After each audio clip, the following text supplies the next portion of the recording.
Halo, kita lanjutkan bincang-bincang kita.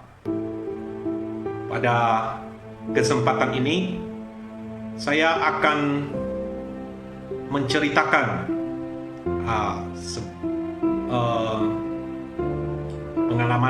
pengalaman saya waktu kecil, yaitu cerita tentang zaman taman kanak-kanak. Nah, ke taman kanak-kanak.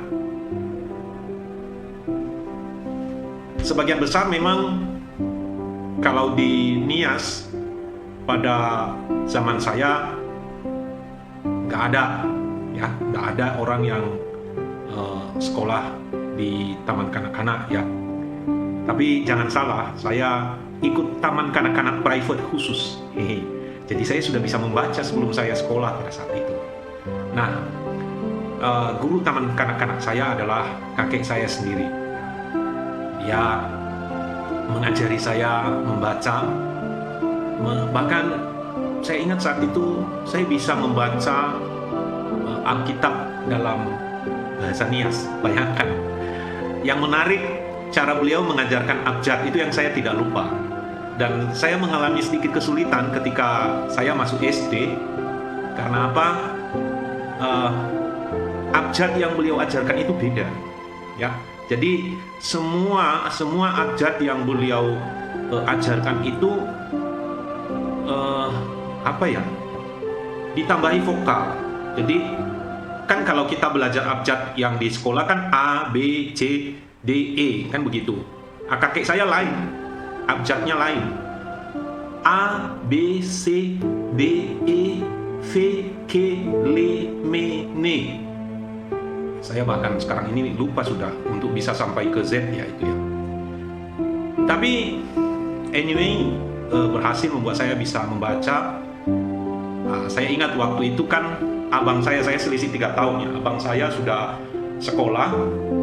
Jadi untuk memicu dia supaya dia mau belajar itu seringkali saya dan abang saya itu di lomba begitu membaca. Nah, kalau saya yang menang nanti abang saya itu saya tarik lebih dari zinia. Itu apa ya? Bahasa Indonesia apa? Jadi ini loh. Ini ditarik gitu. Jadi sebagai hukuman karena dia tidak bisa membaca. Itu kisah masa kecil yang menarik. Saya bersyukur boleh belajar. Dan saya bisa membaca beberapa bacaan dalam bahasa Nias. Bukan Alkitab tepatnya ya. Saya diberikan sebuah buku. Saya nggak tahu buku itu sekarang masih ada tidak ya. Mungkin kalau ada yang punya saya tolong dikopikan ya. Saya nanti ganti ongkos fotokopinya. Buku Mana-Mana sudah. Nah, Mana-Mana itu adalah cerita-cerita Alkitab. Memang diambil dari Alkitab tapi sudah dibuat runut sedemikian rupa menjadi sebuah cerita. Saya lihat sepertinya BPK Gunung Mulia menerbitkan versi bahasa Indonesia, cerita-cerita Alkitab bergambar itu. Nah, itu yang saya baca dan beberapa bagian sangat menarik dan yang saya suka itu adalah kisah Daud dan Goliat. Nah, saya sering baca itu dan kalau ada pertemuan keluarga, saya nanti disuruh untuk khotbah dalam tanda petik khotbah. Dan sebenarnya isi khotbahnya bukan apa-apa, hanya mencoba menceritakan kembali kisah tentang Daud dan Goliat. Dalam beberapa waktu ke depan saya akan bercerita tentang guru-guru saya. Dan tentunya yang pertama ini adalah guru taman kanak-kanak informal saya, yaitu kakek saya. Beliau seorang yang sangat berpengaruh di dalam hidup saya.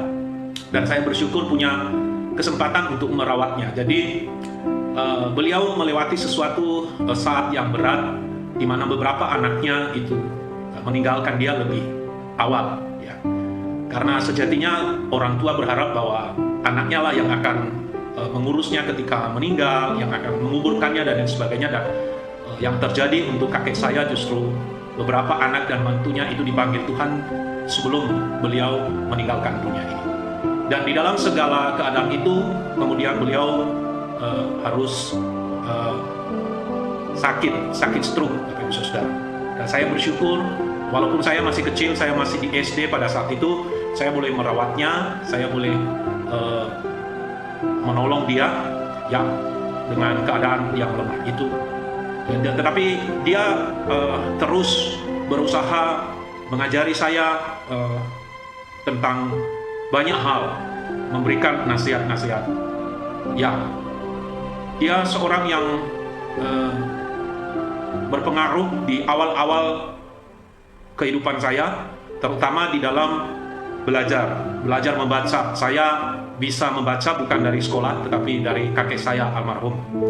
Saya ingat pada saat itu saya tidak bersama dengan dia di saat-saat terakhirnya, tetapi saya bersyukur boleh ada, saya bersyukur boleh diajar olehnya. Banyak hal yang kakek saya lakukan di dalam kehidupan saya sebagai cucu yang cukup dekat dengannya. Kami tinggal di sebuah rumah panggung, ya, di mana pada saat itu keluarga kecil saya, papa dan mama saya, untuk bisa mendekatkan diri dengan ladang, maka papa saya membuat sebuah rumah sederhana.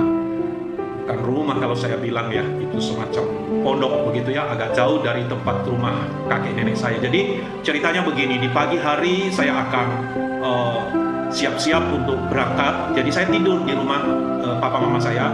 Saya akan berangkat lebih pagi dan saya akan singgah di rumah kakek, melihat kondisinya dia.